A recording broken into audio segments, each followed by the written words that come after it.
Okay, hello everyone. Today I'm gonna be talking with my co-worker Nikki.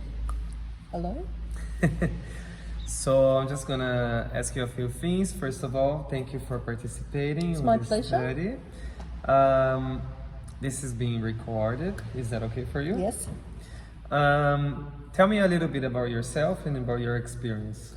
Right. Well, so I'm able-bodied, but in 2011 I broke my leg very badly, and I was in a wheelchair for 5 months. So I'm from the perspective where I was then disabled for 5 months, and my leg always had to be up as well. So it was an added burden to not only sit in a wheelchair, but your foot was straight up. So it was access and everything was quite difficult. And I know my perspectives are a lot different than people that are disabled. Mm-hmm. And I have moved on and now can walk around freely. But it was mind opening and boggling to find out how difficult it was for people with disabilities to get around normally. Really, really was. That's an actual great perspective because you had to live for 5 months with that disability, right? So I'm just gonna make a few questions for you. Do you think that there is enough representation for people with disabilities on televisions, radios, or any social media? It is improving. I even see print ads now, and they'll be like an animated one, and they'll always, I shouldn't say always, but seem to be people in wheelchairs represented, and ads on the television, as well as, our Australian of the Year, Dylan Alcott. But I think that's only been very recently, extremely recently. So in the past 5 years? I'd say 5 years. I wouldn't even say 10 years.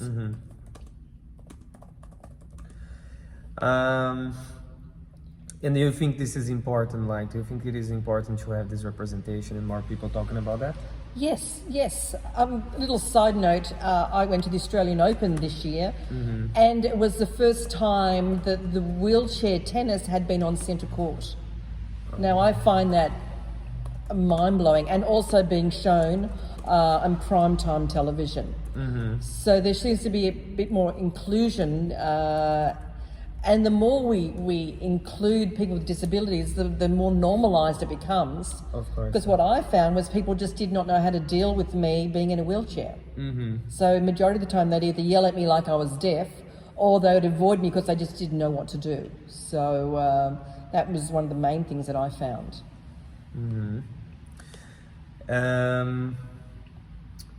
And then because of with this experience, how difficult or how easy it was for you to access your daily basis places you go, or different places like?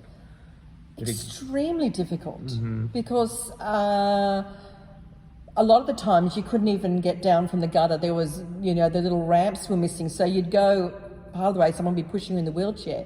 You go part of the way and you have to turn around because you couldn't actually get down the gutter. And they were just like little things, and you're going, I can't believe there is no way for me to actually get to the other side of the road. Just little things like that.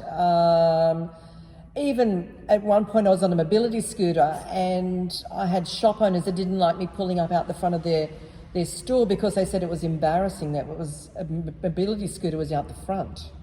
And I find that quite depressing and disgusting, really. It's good to not good, but it's interesting to know about that, because, for example, the next interview that I'm gonna play here is with Brian, right? Bryce. So in his case, can you tell us about Bryce? I think it was in 1990. It was a workplace accident. He was on the roof at work, and he fell off the roof, and he was impaled by a star post that went through his body. So he didn't break his back, so to speak. He was impaled by the star post, and he went to hospital with the post through his body, and it was a lack of oxygen to his spine that created the paralysis, and he's now quadriplegic. So he has mobility, sort of mobility in one arm, but he's literally paralysed from the neck down. So he has a mobility, he's an electric wheelchair and all that type of thing. And a lot of care at home. And when I ask him this same question, like his answer, like when I ask him like, how is this for you to access your places that you go? Like, is it hard for you? He said 1 out of 10 was 8, so I thought it was a good answer. But considering that he's been going to the same places every day, going to the same place, same route. They know the safe places to go. They'll only go somewhere where they know that they can fit Bryce in. So his world has shrunk down. He's literally institutionalized at home. He's been for like 30 years. Yes, now. he finds that he doesn't find it comfortable to be even in a taxi in the wheelchair, which they're changing now.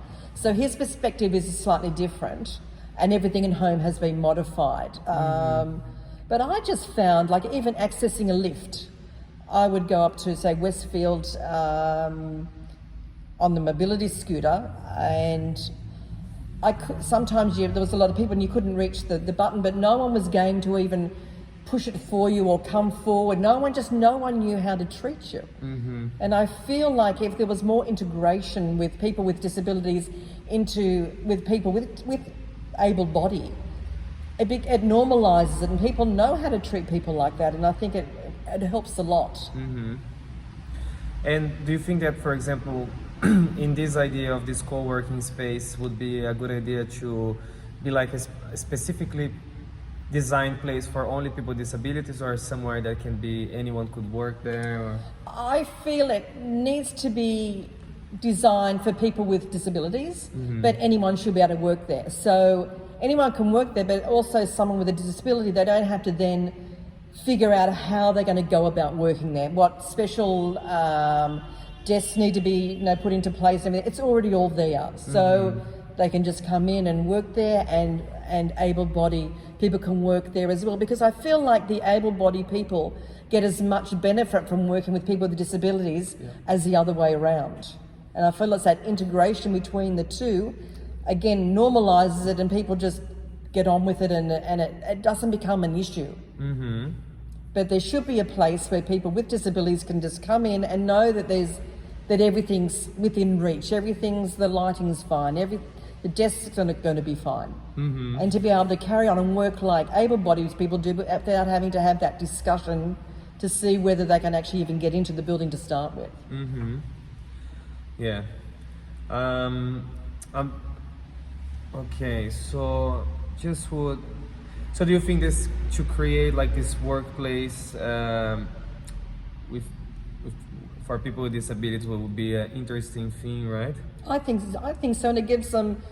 They work with like-minded people as well, and I think it's amazing. Rather than probably like Bryce being stuck at home, they're able to get out, and I feel like you work better when you're with like-minded minds, and you can bounce ideas off one another, and also help in areas that you might not be as strong at, and they might be able to bring different things to the party, and make great content.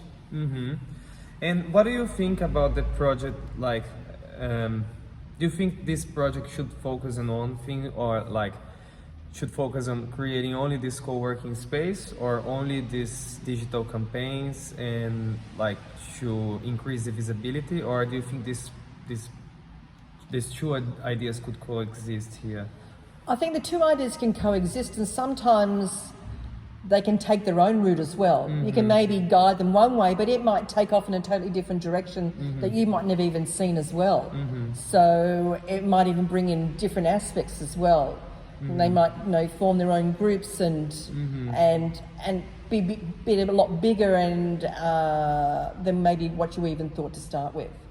But you've given them that platform for anyone to work there, as I said, able or disabled, to work together without having to think about the problems associated with that, and they can freely, create what they want to create.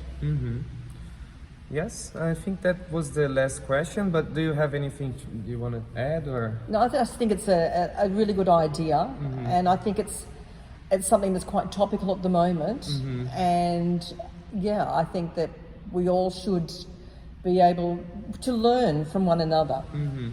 Yeah, for sure. Well, thank you very much. You're welcome. You're welcome. I'm gonna finalize this video recording now. Thank you. Thank you very much.